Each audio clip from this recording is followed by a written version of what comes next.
네, 우리가 계속 예레미야 말씀을 묵상을 하고 있습니다. 누군가 이제 나를 인정해주고 지지해주면 참 의지가 되고 이렇게 살 힘도 생기죠. 하지만 반대로 누군가에게 비난이나 저주를 받으면 내 의지가 꺾이고 많이 힘들 겁니다. 더구나 나를 그 비난하고 저주하는 사람이 내가 아끼고 사랑하는 존재라면 더욱 그럴 거예요. 예레미야는 자기 백성을 사랑하는 사람입니다. 백성의 죄를 나의 죄로 여기고 회개를 했어요. 하나님 앞에 이 백성을 불쌍히 여겨달라고 수차례 간구를 했습니다. 그래서 하나님이 주신 경고의 말씀을 있는 그대로 전했고, 앞으로 일어날 심판도 두렵고 떨리는 마음으로 전했을 겁니다. 그런데 이 남유다 백성이 예레미야의 말을 듣습니까? 듣질 않습니다. 그리고 듣기를 싫어합니다. 거짓 선지자들은 평안을 빌어주고 다 잘되고 복 받는다고 그렇게 하는데 왜 너만 그렇게 유난을 떠느냐고 합니다. 거기다 이제 그 경고와 저주의 말씀이 이제 한두 번이 아니니까 너무 화가 나서 결국은 이제 비난을 하고 저주를 하기 이르렀습니다. 오늘 말씀 10절 다시 한번 함께 읽어보겠습니다. 시작.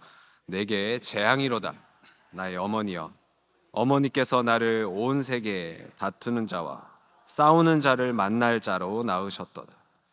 내가 꾸어주지도 아니하였고 사람이 내게 꾸이지도 아니하였건만은 다 나를 저주하는도다. 그렇죠?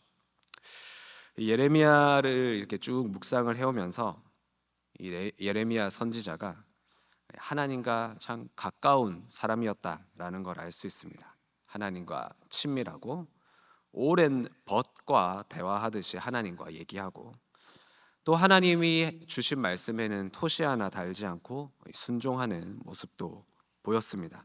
마치 모세처럼, 그리고 다윗처럼, 또 예수님이 아버지 되신 하나님과 대화하듯이 말이죠. 그런데 그렇다고 해서 예레미야가 힘든 것이 없었나? 그렇지는 않습니다. 얼마나 속상하고 마음이 아팠으면 어머니를 찾으면서 이렇게 신세 한탄을 합니다. 자기 출생을 이렇게 한탄을 해요. 나는 다투기 위해서 태어난 사람이고 싸울 사람만 만나는 그런 사람이 되었다. 이렇게 얘기를 합니다. 우리가 하나님이 주신 은혜를 받은 것은 분명합니다. 그렇죠? 네. 그렇지요? 네. 그래서 말씀을 통해서 하나님을 만나고 하나님 말씀에 순종하는 것들을 기뻐하고, 또 기도를 통해서 때로는 하나님과 이렇게 친구와 대화하듯이 소통도 합니다. 그런데 실상 이제 우리의 삶에 가서는 어떻습니까? 교회에서 지나가는 분의 그 말 한마디 때문에 함께 사역하고 신나게 봉사하다가도 어떤 일 때문에, 또 셀 모임에서 오가는 그 말 하나, 표정 하나, 가정이나 직장에서도 이렇게 크고 작은 오해들이 생기면 그 은혜는 온데간데 없고, 내가 왜 여기 있나, 살아서 뭐 하나, 내가 이러려고 이걸 했나, 내가 지금 이러려고 이렇게 교회를 다녔나 하면서 신세 한탄을 하기도 합니다. 그러니까 예레미야도 얼마나 마음이 상했는지 이 10절을 보면 사실 하나님께 한 말이 아니었어요. 그냥 아이고 못 살겠네, 아이고 나 죽겠네, 이렇게 넋두리를 한 거죠. 하지만 하나님께서 바로 이렇게 말씀을 하십니다. 11절인데요, 같이 읽어보겠습니다. 시작. 여호와께서 이르시되 내가 진실로 너를 강하게 할 것이요 너에게 복을 받게 할 것이며, 내가 진실로 내 원수로 재앙과 환난할 때 내게 간구하게 하리라. 아멘. 첫 번째는 진실로 강하게 할 것이다. 두 번째는 복을 받게 할 것이다. 세 번째는 진실로 내 원수가 재앙과 환난을 당할 때 도리어 너에게 도움을 요청하면서 기도해 달라고 할 것이다. 재밌죠? 그러니까 예레미야가 하나님을 찾은 것도 아닌데 힘들어서 넋두리를 하는데 하나님께서 진실로를 두 번이나 사용하시면서 다급하게 예레미야를 달래 주십니다. 마치 야 너까지 이러면 안 돼, 약간 이런 느낌이 들어요. 왜 그럴까? 그래서 성경을 순서대로 읽어 내려가는 것이 참 중요한 것 같습니다.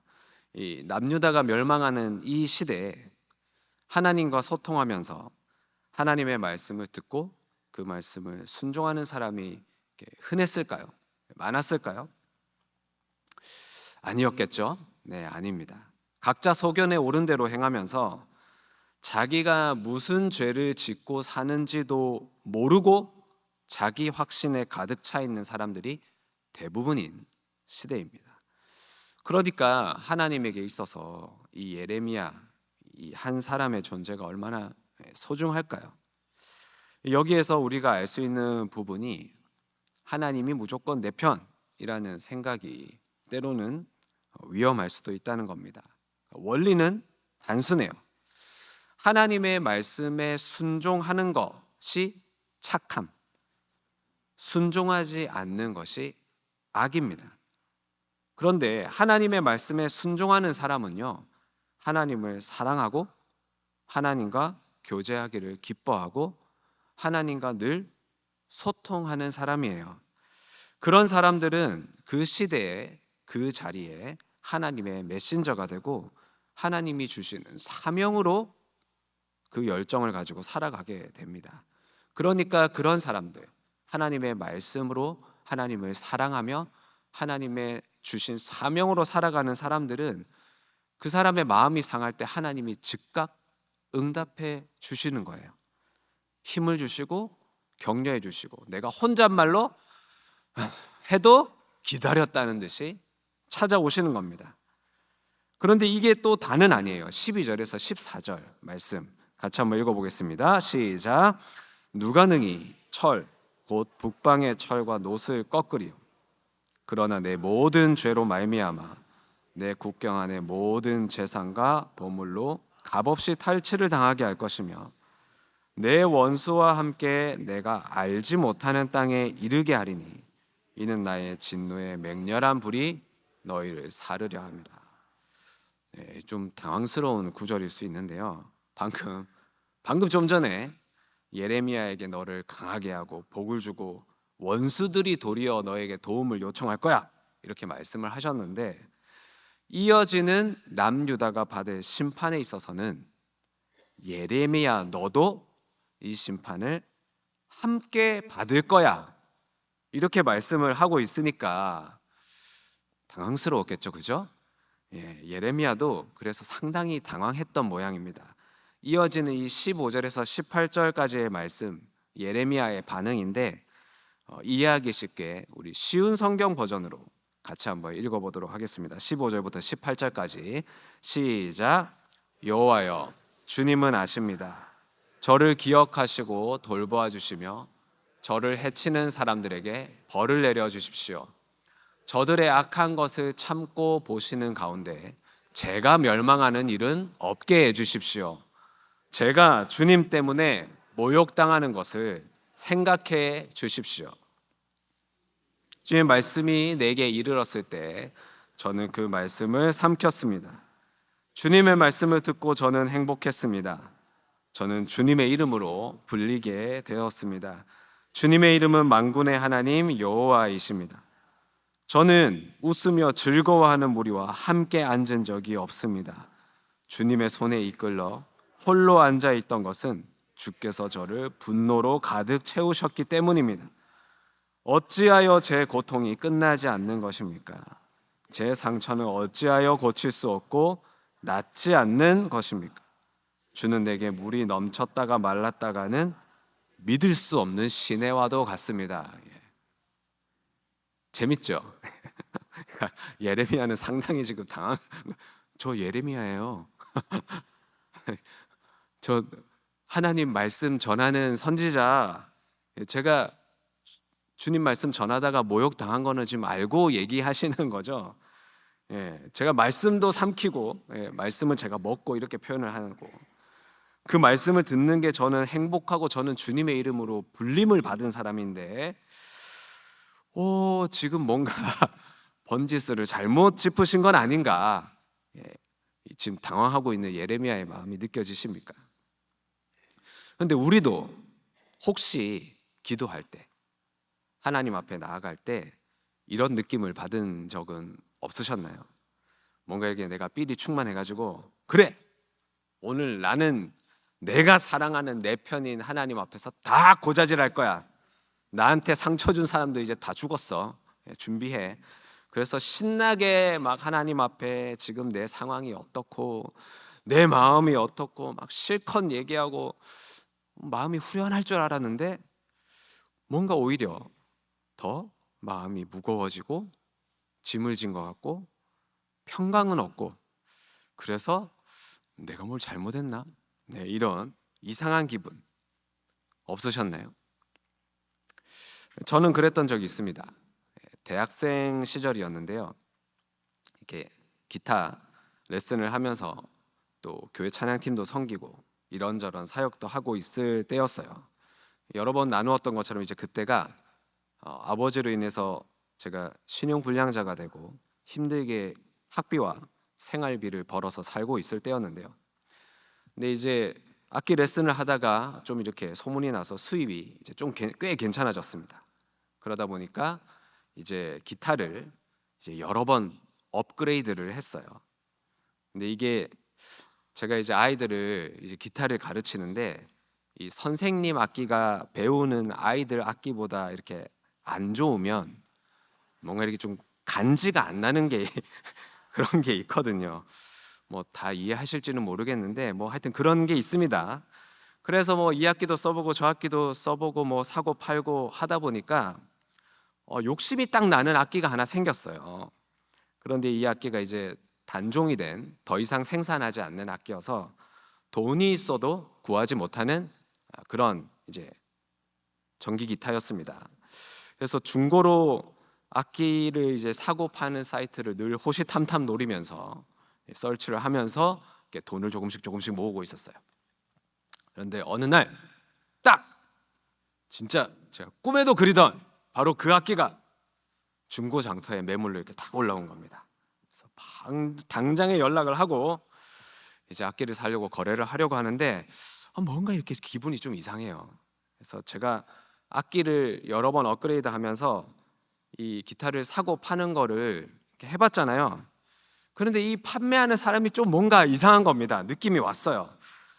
이거 이상한데, 이거 아닌데 이 사람 조금 그런데 그때 제가 정말 뭔가 이렇게 씌인 것 같았어요. 생각하고 이 몸이 다르게 반응을 하면서 저도 모르게 그냥 송금을 해버린 거예요. 그러니까 악기를 사고 팔 때 저는 늘 직접 만나서 확인을 하고 악기를 충분히 보고 그 다음에 이제 사고 파는데 그때는 제가 왜 그랬는지 저도 모르겠습니다. 결과는 어땠을까요? 네, 어떻게 그렇게 잘하세요? 사기를 당했습니다. 내가 어떻게 모은 돈인데 내가 죄를 지은 것도 아닌데 죄인처럼 계속 경찰서를 들락날락 하고요. 나중에 알고 보니까 그 이제 한국의 네이버라고 포털 사이트에 그 사람을 잡자는 이 커뮤니티가 있을 정도로 엄청 유명한 사기꾼에게 당한 거였습니다. 나중에 이 범인이 잡혔어요. 근데 워낙 이제 사기 횟수랑 금액이 커서 결국 아무 보상도 못 받았습니다. 자, 이제 그 당시에 제 마음과 이제 기도에 대해서 얘기를 해보겠습니다. 하나님 도대체 어떻게 저에게 이러실 수가 있습니까? 그렇지 않아도 돈 때문에 얼마나 서러운데 신용불량자 만든 아버지 원망도 하지 않고 내 힘으로 학비도 벌고 생활비도 버는데 어떻게 저한테 이러실 수가 있습니까? 제가 기타 사서 뭐 했습니까? 저조차고 씁니까? 뭐 저조차고 쓰는 거지만 하나님 찬양하는 데 쓰고 찬양하고 싶은 애들 가르치는 데 쓰고 레슨 좀 이제 좀 잘 돼가지고 더 잘해보려고 한 게 그렇게 잘못한 겁니까? 어떻게 사기꾼을 만나게 하시냐고. 빨리 이 범인 잡혀서 저 보상 안 받게 해주시면 저 이제 찬양팀 안 할 거라고, 내 마음대로 살고 이제 삐뚤어질 거라고. 지금이야 웃으면서 이렇게 이야기하지, 당시에는 거의 제가 한 달 동안 밤에 잠이 안 오고 막 손이 부들부들 떨리고 이렇게 밥을 제대로 못 먹었어요. 너무 분하고 막 힘들었습니다. 군대를 다녀온 후에 제가 이제 신용불량자가 된 걸 알고, 그때가 이제 나름 열심히 살아보려고 이제 발버둥 치면서 이제 레슨이라는 것도 하게 된 그 딱 한 1, 2년이 지난 시기였거든요. 그러니까 더 그랬습니다. 그런데 이 사건만 보면 누가 봐도 제가 피해자고 그 사기꾼, 그놈이 가해자인 거는 이제 분명한 것 같은데, 이상하게 이게 기도를 하고 예배를 드리고 막 그런데 마음이 편하지가 않아요. 평강이 없습니다. 뭔가 찜찜해요. 내가 주를 위해 부끄러움을 당했다. 나는 저들과 다르다. 주의 분노로 나를 막 채우셨다. 어찌 그런데 하나님이 나에게 있어서 속이는 시내같이 나에게 속이는 자가 되셨는가? 예레미야가 막 당황해서 막 했던 그 말, 그 기도처럼 저도 그렇게 기도를 했던 것 같습니다. 하나님이 대답을 해주시는데요, 19절에서 21절 말씀 다 같이 읽어볼까요? 여호와께서 이와 같이 말씀하시되 네가 만일 돌아오면 내가 너를 다시 이끌어 내 앞에 세울 것이며, 내가 만일 헛된 것을 버리고 귀한 것을 말한다면 너는 나의 입이 될 것이라. 그들은 내게로 돌아오려니와 너는 그들에게로 돌아가지 말지니라. 내가 너로 이 백성 앞에 견고한 놋 성벽이 되게 하리니 그들이 너를 칠지라도 이기지 못할 것은 내가 너와 함께하여 너를 구하여 건짐이라. 여호와의 말씀이니라. 내가 너를 악한 자의 손에서 건지며 무서운 자의 손에서 구원하리라. 아멘. 하나님과 예레미야는 친밀한 관계입니다. 우리가 예레미야 큐티를 하면서 너무 잘 알 수 있죠. 하나님은 예레미야의 상한 마음과 그 상처를 위로해 주십니다. 격려해 주시고 용기를 북돋아 주세요. 하지만 그 사이에 예레미야 안에 어느샌가 틈탄 악한 생각과 그 마음의 죄악에 대해서는 그냥 넘어가시지는 않습니다. 저는 이 부분이 아주 중요하다고 생각을 해요. 우리가 하나님을 안다고 할 때, 그 하나님과 교제하고 내가 이제 좀 하나님과 더 친밀해졌다라고 할 때, 그런데 그 하나님을 대하는 것이 뭔가 자꾸 사회생활 하듯이 아니면 뭔가 정치하듯이 인간관계에서의 이익을 위해 서로 교류하듯이 그렇게 착각을 할 때가 있는 것 같아요. 내가 하나님과 친하니까 이 정도는 봐줄 거다, 그런 거 있지 않습니까? 뭐 이 정도는 친하니까 넘어가 주지. 우리 막 사람 사이에 그런 거 있잖아요. 그런 것처럼. 그런데 막상 내 생각, 내 마음, 내 감정에 대해서는 하나님께 있는 그대로를 나누지 못하는 것 같아요.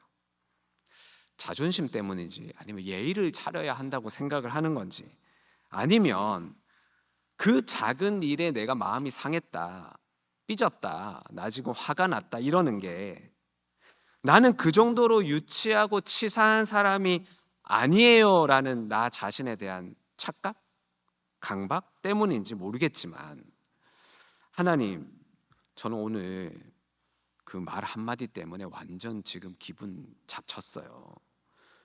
저 사람이 나 싫어하는 거 맞죠?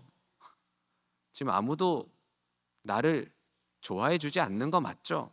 너무 힘들어요. 외로워요. 근데 내가 이런 대우 받는 게 맞나요? 그냥 이렇게 솔직하게 내 마음을 하나님과 나눌 수 있어야 되는데, 자꾸 하나님 앞에 격식을 차리고 불편하게 대하고 친밀하게는 하진 않습니다. 오늘 말씀에 나타난 하나님과 예레미야의 대화와는 정반대로 하고 있는 거예요. 예레미야는 하나님께 솔직합니다. 하나님이 내 아버지시니까, 내 하나님 여호와이시니까. 그리고 하나님은 예레미야의 그런 상한 마음, 상처, 그것에 대해서는 전혀 정죄하시지 않아요. 너 그 정도밖에 안 되냐, 그런 마음, 그런 생각을 품은 것 자체가 잘못이다. 너 아직 교양이 한참 멀었어.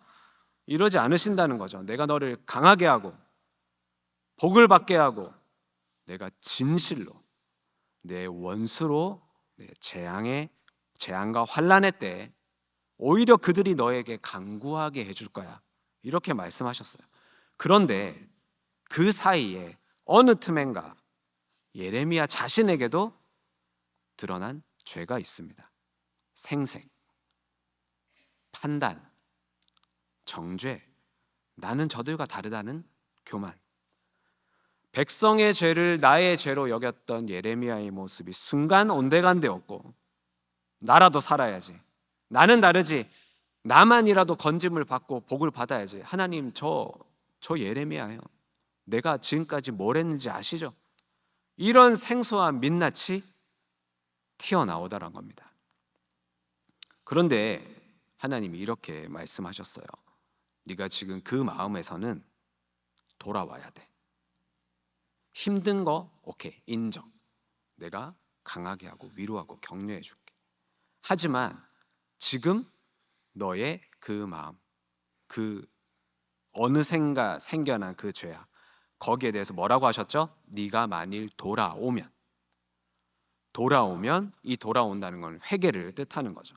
내가 다시 너를 이끌어 내 앞에 세울 것이며, 네가 만일 이 마음, 헛된 것을 버리고 귀한 것을 말한다면, 다시 내가 내 입에 넣어주는 그 말씀, 백성을 향한 그 사랑하는 마음으로 하나님 앞에 드리는 그 회개, 그것을, 그 귀한 것을 다시 말한다면 너는 나의 입이 될 것이라. 아멘이시죠? 그래서 이제 저는 그때 어떻게 했을까요? 저 나쁜 놈, 저 사기꾼, 내 돈, 이랬을 때는 평안이 없었습니다. 마음속으로는 계속 저도 모르게 죄를 키워갔어요. 그 사람이 가해자, 내가 피해자인 거 맞죠? 하지만 미워하고 분해하고 판단하고 정죄하고 막 이 삐뚤어진 마음으로 저도 모르는 사이에 하나님이 내 편이라고 생각하면서 기도하고 예배는 드리는데 이 마음이 해결되지 않는, 그런데 하나님이 돌아올 기회를 주셨어요. 그것은 바로 회개였습니다. 제가 당시에 아이들 만나서 레슨을 하고 있을 때 이 아이들은 아무도 제가 신용불량자인 거 몰라요. 그냥 선생님 기타 잘 치시네요, 뭐 이러지.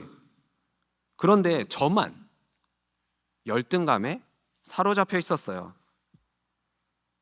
그러니까 어떤 악기를 사용하는가가 자꾸 저한테 중요한 문제가 되는 거예요.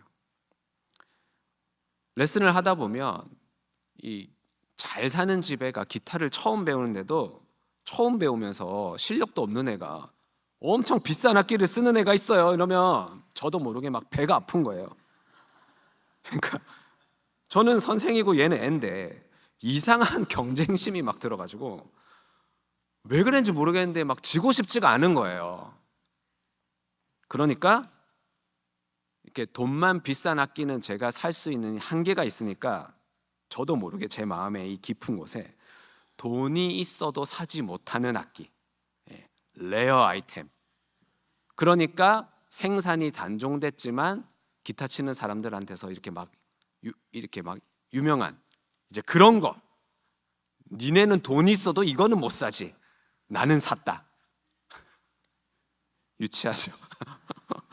그런데 이런 헛된 것에 마음을 빼앗기니까 어느샌가 하나님이 뭔가 이렇게 레슨으로 수입이 생기게 해주시는, 그리고 수입이 늘어가게 하시는 그 감사도 다 잃어버리고, 분명히 뭔가 쎄했어요.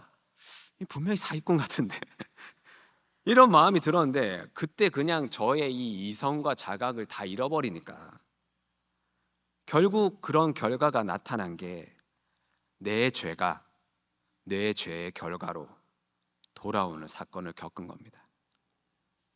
하나님 어떻게 저한테 이러실 수가 있으세요가 아니라, 하나님이 그런 이 열등감과 이 경쟁심에 부들부들 떨고 있는 저를 그냥 가만히 한번 놔두셔가지고, 그래, 그 마음 갖고 살면 참 너도 딱하지만 너도 당해봐야 알지. 한 달을 밥을 못 먹고 잠을 못 자봐야? 처음에는 그냥 막 하나님 앞에 어떻게 이럴 수 있나. 근데 결국은 하나님이 원하시는 것은 제 회개를 원하시더라고요. 속인 그 사람이 죄의 값을 받겠죠. 하나님께도 이 사회에서도 말입니다. 그러면 속은 나는 죄가 없을까요?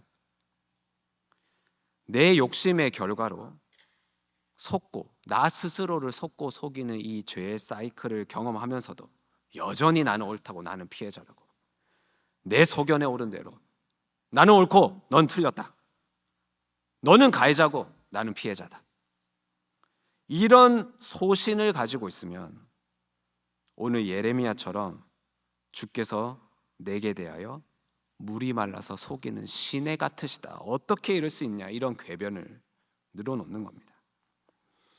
내 삶에 일어난 모든 사건에서는 나에게 요구하시는 하나님의 회개의 분량이 있습니다. 교묘히 감춰진 내 욕심과 악을 직면하고 그것에 대한 온전한 회개를 할 때에야 비로소 나에게 회복이 있고 평안이 주어지는 것입니다. 하나님이 원하시는 것은 회개입니다. 상한 심령입니다. 돌아오고 헛된 것을 버리고 귀한 것을 말하기를 원하십니다. 인생에 풀리지 않는 여러 상황과 사건 가운데서 회개하고 하나님의 오르심을 인정하는 베델의 모든 성도님들이 되시기를 주님의 이름으로 축원합니다. 우리 마무리하면서 우리 시편 51편 16절 17절을 함께 읽고 우리 찬양한 후에 기도했으면 좋겠습니다. 시편 51편 16절 17절 다 같이 한번 읽겠습니다. 시작. 주께서는 제사를 기뻐하지 아니하시나니 그렇지 아니하면 내가 드렸을 것이라. 주는 번제를 기뻐하지 아니하시나이다. 하나님께서 구하시는 제사는 상한 심령이라. 하나님이여, 상하고 통회하는 마음을 주께서 멸시하지 아니하시리이다. 아멘.